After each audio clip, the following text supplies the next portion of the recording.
And a happy What the Hell Everything Day. My name is Smitty. A lot of great stuff up on the podcast, I promise. Remember to give the 5-year plan a look. Go to the Patreon page. There's a video explaining it. You need more explanation, let me know, where I hike Ireland and tell the history of Irish towns through their pub patrons. It's going to go for a year. I need to get it financed. And if you would like to check it out, go to the We Three Smiths Patreon. I would love to have the support for the low price of only $3 a month. What the hell, everything? What the hell, everything? Oh boy, oh boy, oh boy. Hi, guys. Thanks for joining me on the podcast. What the hell, everything?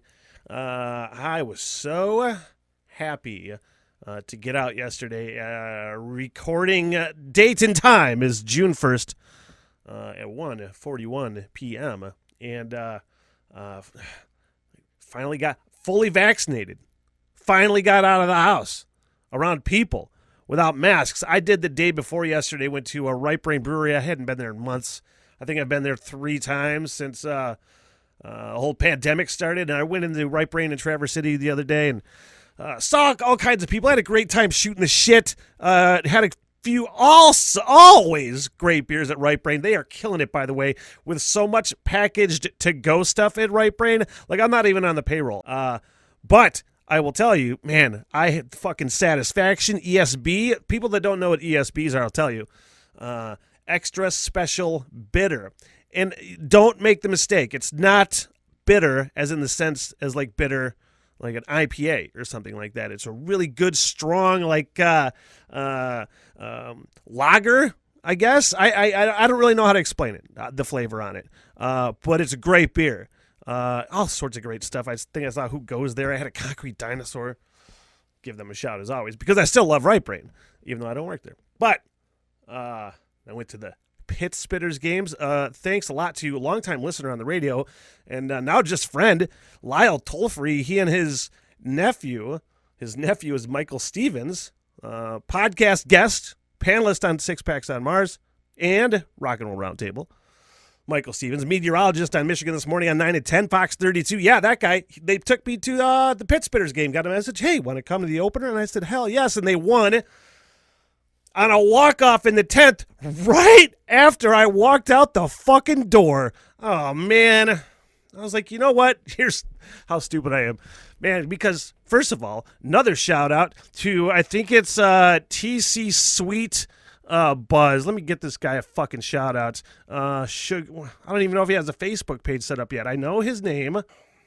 Lou is his name, and he said he and his wife opened up a food truck, but it's an ice cream food truck parked out in front of Mancino's in Traverse City at Chum's Corners.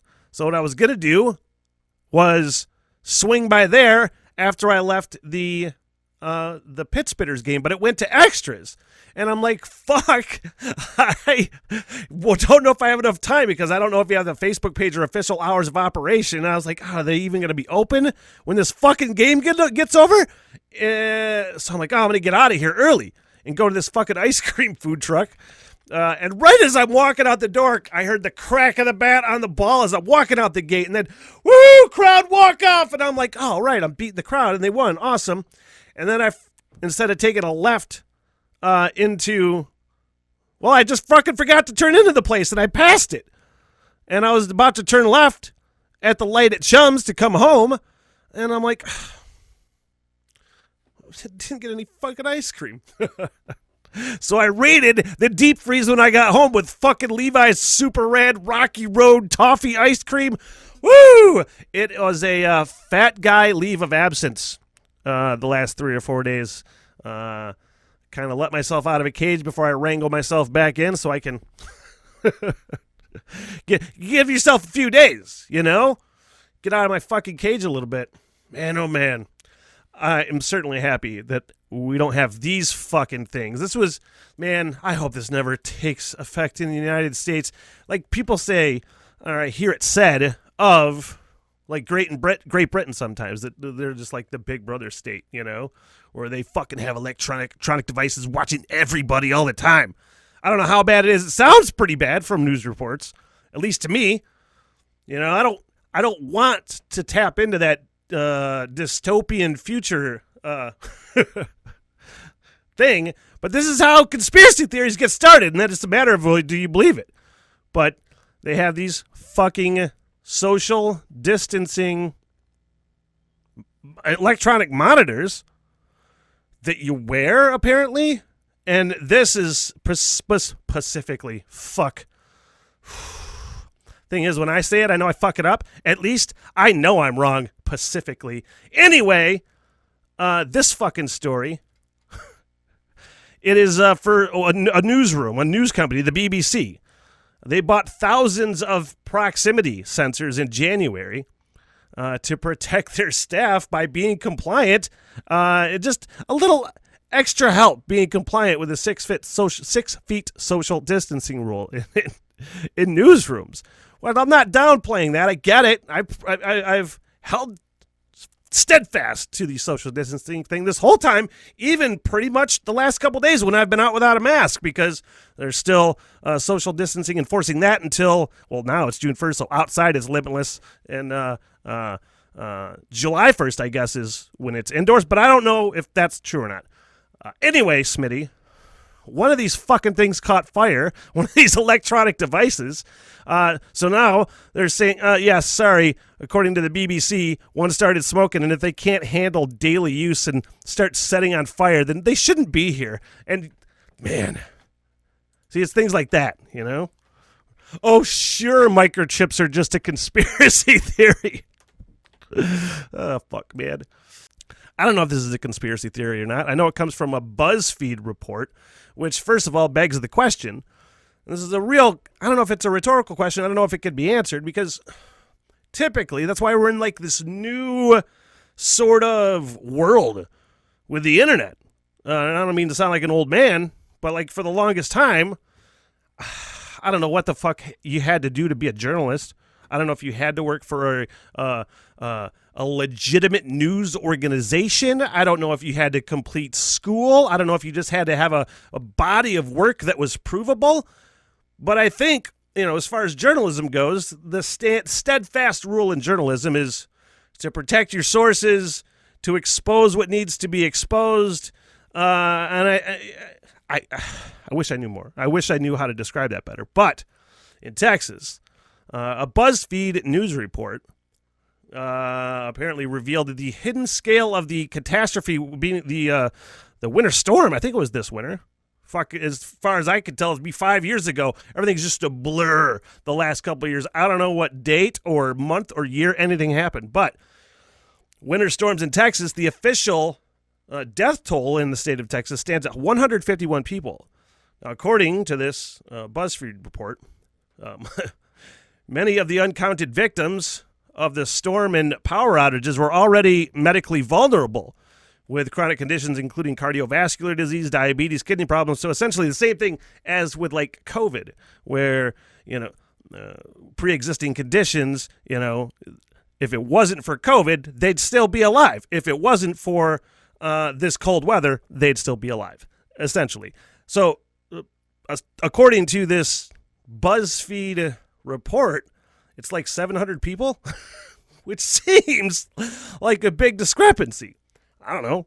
I don't know what's right. I don't know if BuzzFeed's real news. I'm not questioning their integrity. I just don't know what it takes to be legitimate journalism. Who knows? Who knows? I'm not smart enough to figure it out. I just ask questions and talk shit. I'm not the news. All right. This fucking Yahoo.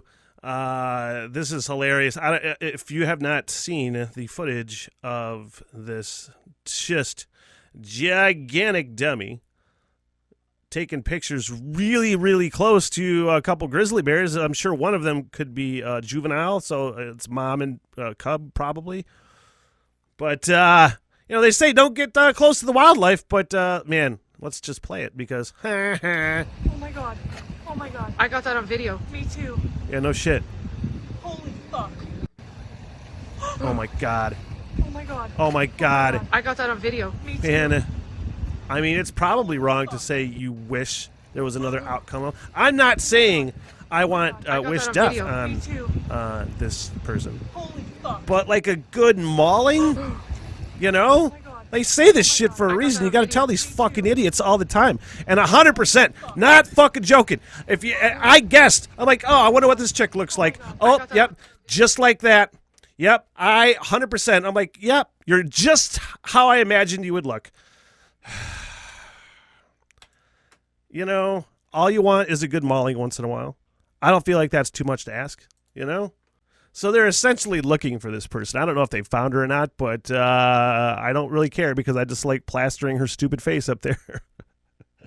Just like a good swipe or even just getting knocked down and just a slight brain damage, you know? Because you're already fucking stupid. What's another concussion?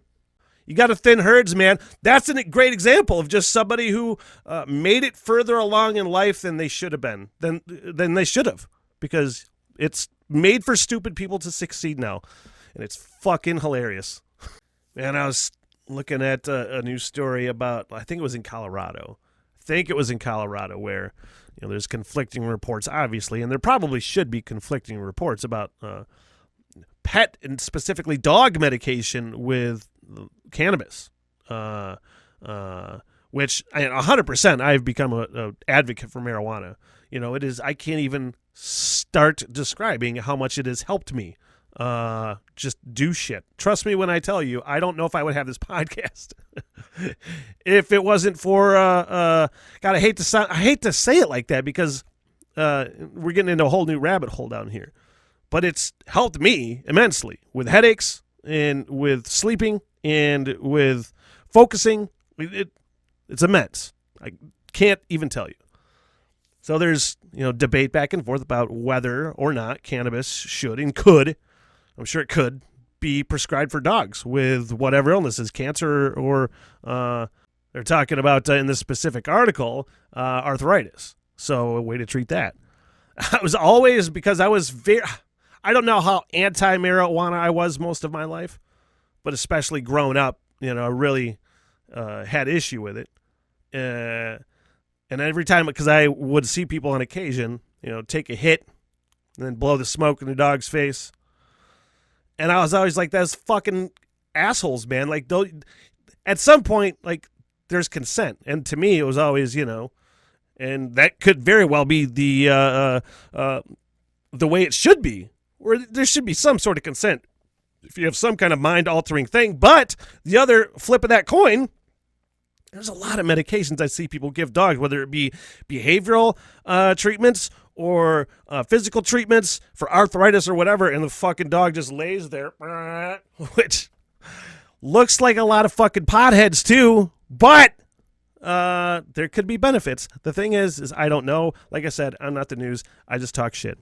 In China, there's going to be a sharp increase in gender reveal parties after they are now allowing couples to have up to 3 kids in an attempt to reverse falling birth rates. That's it. China's winning. That's it. Man, how is that even possible? How is that even possible? Well, I can tell you at least the way that they're defending the population, which, by the way, they have had population control in place since 1979. A one-child policy was introduced in 1979. Holy shit. They made the decision at a meeting on Monday, state media said, in a move designed to combat the country's aging population. Why do we feel the need to maintain it? I don't understand that shit. Is that just we feel we need to because it's increasing. Why do we need to increase it? Why? I don't understand that one single bit. The population rose by 5.38% over the past decade. This is their reason. The slowest growth rate since at least the 60s, but it still rose. It didn't go down. Man, stop fucking. Speaking of, man, here's the thing. I don't want to stigmatize anybody because I'm a firm believer that you do whatever you want to do. But it seems like, maybe it's just the term, maybe it's been happening for years, that the polyamorous thing, it just came out of nowhere. Like all of a sudden I know all these people that are in multiple relationships, and I am not knocking it. But I've had women ask me out too. that were polyamorous, and it was just always felt like it's never a real, I don't want to say not a real relationship because you clearly are and you feel like you are, but it always feels like it would be an affair. And that's how it feels to me. I know I'm not these people. I like, but it's just, I don't think I could be in one. So clearly it's just not for me. But it just seems like it came out of nowhere. Did the term just happen, or was it before just having an affair? I guess that's the question. It's a rhetorical question. You don't necessarily need to answer it, but maybe it is a real question. So it's what happens when you sit down in the basement and fucking talk to yourself all goddamn day. Brainstorming with myself. The problem is I don't have anybody to tell me when what's a bad idea. I'm just like, good job, Smitty. Man, I love. When I say love, that's not what I mean. I am so happy that all of these old fucking atrocities against other human beings are starting to come out. Like, for instance, the Tulsa race massacre. That is one that I had heard of in pieces before, but I'm a fucking white kid in northern Michigan. They grew up in northern Michigan and downstate Michigan. Mostly, look, it was not taught. That was not something that I was taught. So to hear things about it, you're like, oh, the Tulsa what? And then you look a little further, and then you see more things about it, and you're like, oh, okay, that's what they're talking about. I saw a story, and I'm bringing it up because I saw several stories today, a news article that I wish I would have saved, but it was all of these instances of other race massacres since the end of the Civil War, and it was a fucking lot, So I saw that, and it's just another example of people want to fucking act like this stuff, like, they want to act like racism doesn't fucking exist. And this stuff is so recent in our history, the reason I'm bringing this whole goddamn thing up. And it's about this town of Minden, Nevada, which is a rural community just 20 minutes from Lake Tahoe. So they're described as a sundown town. There was a lady by the name of Bernice Oucherberry. She was a member of the Washoe tribe. And in her recount, this was recorded in 1984, she was talking about because the town didn't allow Native Americans to eat in restaurants, there was segregation. Essentially, they weren't welcome in the town, and they all had to be out of town at 6:30. So at 6 o'clock, the fucking siren went off like the tornado warnings. Like, last call, fuckfaces, get out of town. That's what, honestly, that practice that I just described was ended in 1974. I was born in 1975. I'm Gen X, motherfucker. That shit just doesn't stop. And the most fucked up part, because this is why I bring it up, and people want to say it's fucking tradition with, the Confederate flags and the statues or whatever. Yeah, it's fucking tradition in this town to run a fucking siren at 6 o'clock p.m., so they still fucking do it to this day. They still run this fucking siren every day at 6 o'clock with these same fucking 90-year-old people, however old they are. They don't have to be, it ended in 1974, the law, when they had to be out of fucking town. Civil rights was well over at this point. And every fucking day at 6 o'clock, this fucking siren still goes off. And people wonder why you feel the need to fucking say something every time about race in this country when it happens. Because it still fucking happens. It's still going on in this fucking town. To the people who say that this shit doesn't exist, you're out of your fucking mind. Go read a book. All right, let's talk some more shit about AI. I'll talk shit about AI all I can. First of all, I love technology, and I love what AI can do. I will say that 100%. I'm also fairly certain that all the science fiction movies, when I say fairly certain, I think it's fairly plausible that artificial intelligence could somehow fuck us somehow, some way, you know? And take over. The machines take over, and things like this happen, which are fucking hilarious. There's a new AI. Let me see how it's described. It makes, in movies, makes actors appear to speak any language. It's called a new AI dubbing technology, which syncs actors' mouths with recorded dialogue to make the experience of watching movie in an unknown language less jarring. So let's watch. There's about a 2-minute trailer, and it's fun.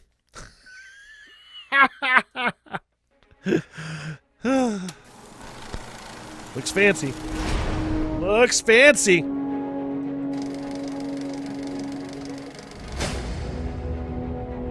The language of cinema.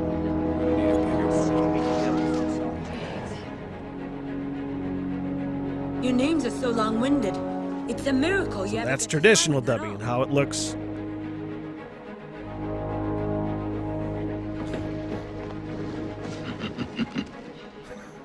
C'est amusant, monsieur. Non, au contraire. C'est tragique. Avez-vous réponse à ça? Absolument. Wow. 夕飯を作ってる髪もちゃんと Wo sind Sie? Herr Boss. Mit einigen der bekanntesten und kriminellsten Familien in dieser Stadt in Verbindung bringt und du lässt sie in einen Bus. German Robert De Niro is fucking hilarious. Peut-être que c'était un de ces lève-tôt qui font leur bagage le matin. Même peut-être qu'ils n'avaient pas d'amis. Wenn du irgendetwas brauchst, sag ich dir. Genjo de menos. 何かいるものがあったら Look, just don't. Just don't. Wow. Ah!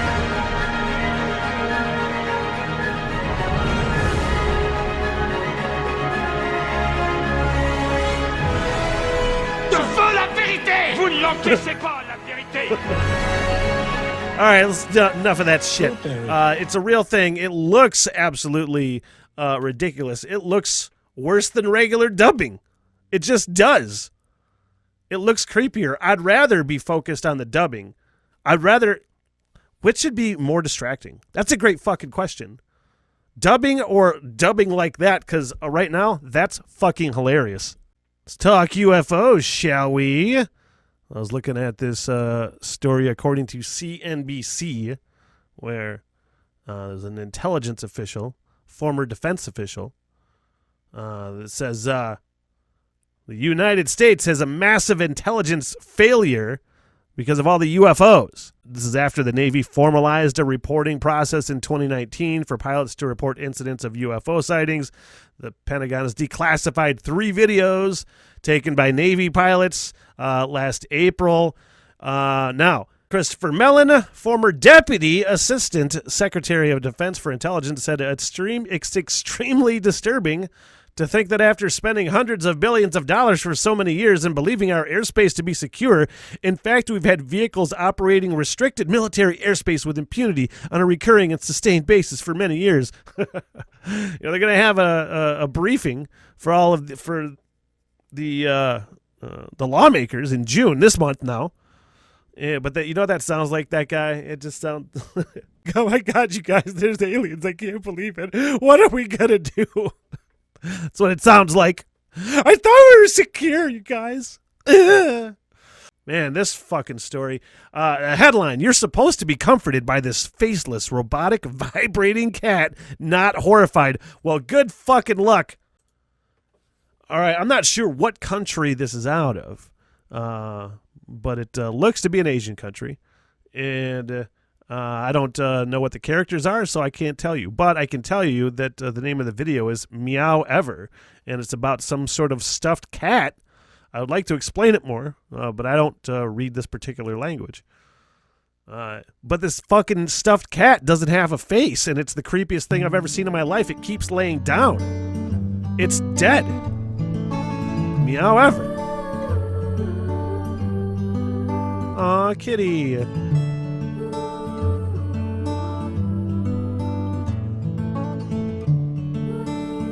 She's waiting all day to see her cat. She went home to work. She's been thinking, oh, I can't wait to go home and see the kitty. I go home and see the kid. Got to see the kid first, then, oh, the kitty. It's not necessarily how this day went. But this is the creepiest fucking thing. It just lays down on its face all the time. It is dead. It is you sold people a dead stuffed animal, if that makes any fucking sense. I'm gonna have nightmares. I already had nightmares about the people some of the people I had to talk to at the Pit Spinners game yesterday. Man, this is the fucking worst thing I've ever seen in my whole life. I think if anybody actually gets that and enjoys it to that level, you could be, in some way, form, shape, or other, disturbed. That's the word I'm looking for. In the category of course, if you live in West Virginia and you haven't got a vaccine and you want a Ford F-150, you could get that if you get a vaccine. I mean, people are giving all sorts of stuff away. Lotteries, fucking NASCAR tickets, you name it. West Virginia, they hooked up and they might, they say, give you a Ford F-150 if you get vaccinated. What the governor of West Virginia said, I don't want to sit back and let Ohio dominate the news, but they say that they can expect to include $1 million prize lottery drawings, scholarships, and Ford F-150 trucks. No other details, but there you go. Fucking A, West Virginia. If you're not vaccinated yet, you can have your morals bought and sold for a fucking Ford F-150. Way to go. I could have talked about this story when I talked earlier about medication, cannabis medication for dogs. I'm not necessarily an advocate for it, but it is a thing. There's also a thing where police dogs, because weed is now legal in a lot of places, there's not really a need for canines anymore. So this particular story out of Richmond, Virginia, is about all these canines retiring because they don't have a job anymore. And not with this story, but other stories that I have seen with police dogs that retire for whatever reason.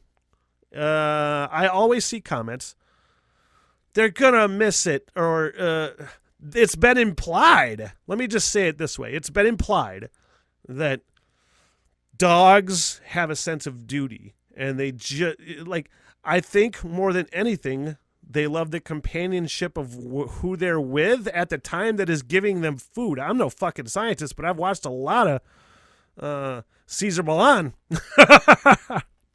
Like, it's not a big deal when dogs retire. They're going to go to wherever they are going and have the time of their life not fucking working. That's what they're going to do. All right, talked about dogs a couple times. Let's talk about cats again. Where, man, this, as much as I love kitties, this seems like the worst idea of all time. Although nice, although great. There was a rescue flight called Pilots to the Rescue. They're a nonprofit. And they just had their largest transport ever since the organization was founded in 25 years.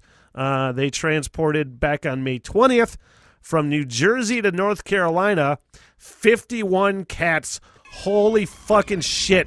Ugh. Man, you want to talk about a nightmare. Just a nightmare. It would sound like death, you know?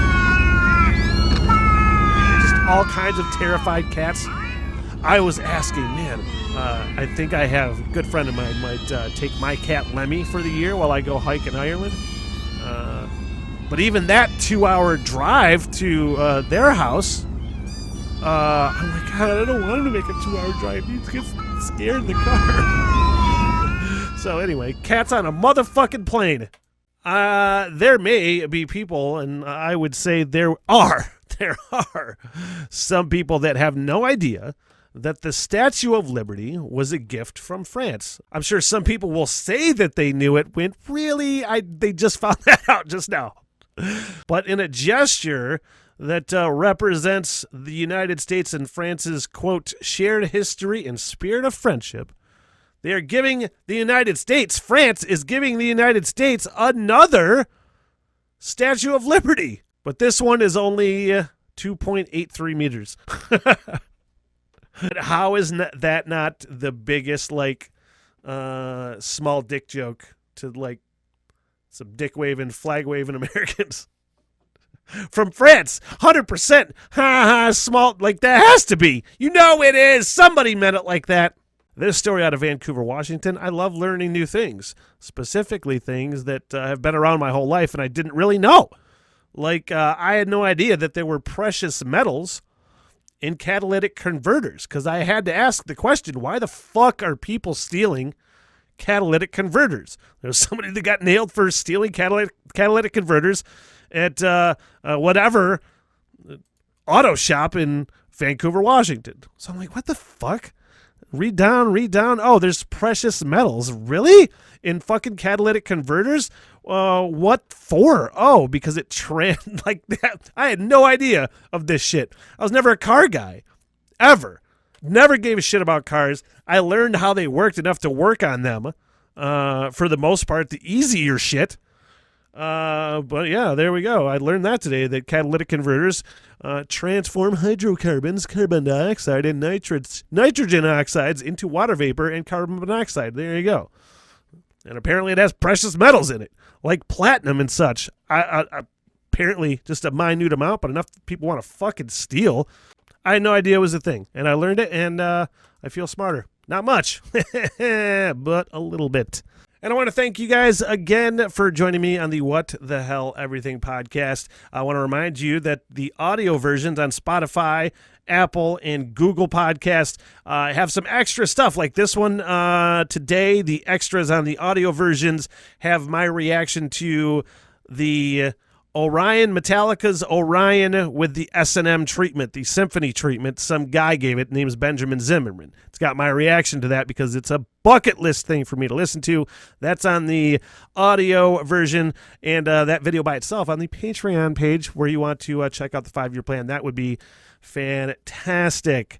Otherwise, till next time, what the hell everything. So long, sucker. Good night, everybody! I am so sorry for everything that has happened. Bye-bye. Yeah, all right, I'll see you guys there. By the bar and get your face, huh? Get me paid, bitch! Sit, boo-boo, sit. Good dog. I love y'all very much! Peace out! Good night, ladies. Good night,